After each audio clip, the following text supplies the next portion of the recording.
Welcome top news today. First daughter Ivanka Trump, advisor to the president, is in South Carolina to talk to women about the new tax law. The Greenville News reported Trump would join Sen.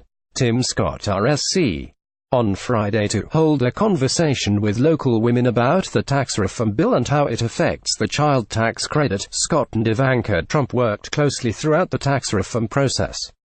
The pair, along with a handful of other lawmakers, pushed for an increase in the child tax credit, which was doubled from $1,000 to $2,000 and $1,400 became refundable, meaning it would be paid to parents even if they do not owe income tax.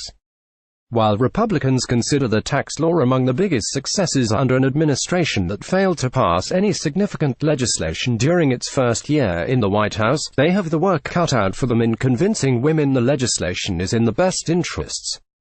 According to a recent Washington Post ABC poll, when women were asked if they thought the new federal tax law enacted by Congress and President Trump is a good thing, only 26% of the respondents said yes. Overall, only about a third, 34%, of adults said they thought the new tax law was a good thing.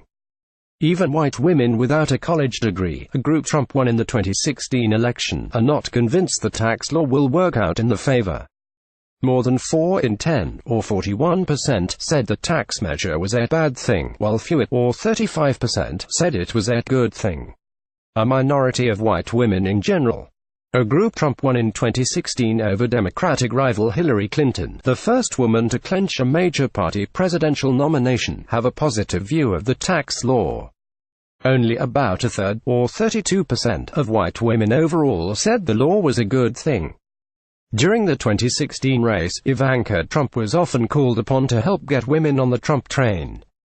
Significant numbers of women connected with the business executive and mother of young children despite the constant accusations of sexism aimed at her father, who faces allegations of sexual misconduct from nearly 20 women. At the Republican National Convention, Ivanka Trump said, "As the mother myself, of 3 young children, I know how hard it is to work while raising a family, and I also know that I am more fortunate than most. American families need relief. Policies that allow women with children to thrive should not be novelties, they should be the norm. Politicians talk about wage equality, but my father has made it a practice at his company throughout his entire career. He will fight for equal pay for equal work, and I will fight for this too, right alongside of him." Donald Trump went on to win more than half of white women in the 2016 race. Since joining the White House as an advisor, his daughter has been criticized for not being the persuading voice to the president he said she would be. Last month, conservative Washington Post columnist Jennifer Rubin accused Ivanka Trump of being dishonest about the positive impact the tax legislation would have on American families if Trump cared to do her homework. She wouldn't say objectively false things. She wouldn't treat the pittance that Republicans gave to poor families as a grand accomplishment. Then again, perhaps she has learned that her fathers need to be a flim-flam artist, a conwoman and an entitled child of wealth who looks out for herself and only herself. Those who thought that she'd bring smarts, empathy and reason to the White House sure missed the mark. Only 15% of women say Donald Trump's actions as president have helped them and the family in the past year, according to the Post ABC poll.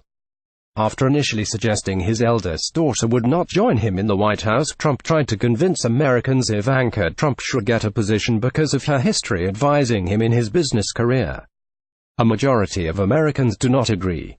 According to a Quinnipiac University poll, about 53% of respondents said it was not appropriate that Ivanka Trump play a significant role in the White House.